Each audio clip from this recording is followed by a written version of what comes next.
इकडे petrol diesel pump मालकांनी पुकारलेल्या खरेदी बंद आंदोलनाचा परिणाम राज्यामध्ये आपल्याला ठिकठिकाणी बघायला मिळतोय आणि रत्नागिरीत मात्र पेट्रोल पंप चालकांनी आता बैठक सुरू केलेली आहे। पेट्रोल डिझेल आंदोलनाची पुढची दिशा ठरवण्याकरता ही बैठक आयोजित करण्यात आली आहे। ऑइल कंपनीच्या मनमानी कारभाराला यावेळी विरोध करण्यात आलाय। सचिन देसाई आपल्या सोबत आहेत। सचिन, काय अपडेट्स मिळतात या बैठकीसंदर्भात?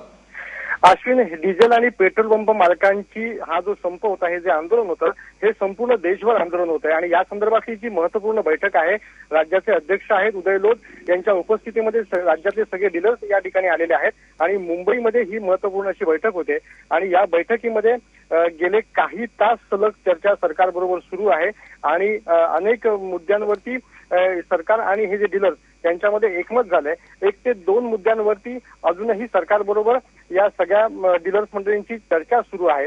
जानेवारी 2011 मध्ये पेट्रोलियम मंत्रालयाने एक आदेश काढला होता आणि ज्या ऑइल कंपन्या आहेत त्यांच्या डायरेक्ट मार्केटिंगच्या संमतीनंतर तयार झालेला अपूर्व चंद्रा कमिटीचा जो रिपोर्ट होता, त्यानुसार या डीलर्सना मार्जिनमध्ये वृद्धी होणं आवश्यक होतं, मात्र ती प्रत्यक्षात झाली नव्हती।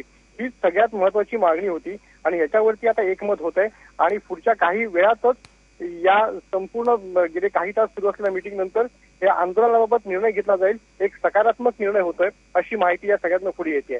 अश्विन, सचिन, धन्यवाद या माहितीबद्दल। बातमीचे अपडेट्स घेतच राहू।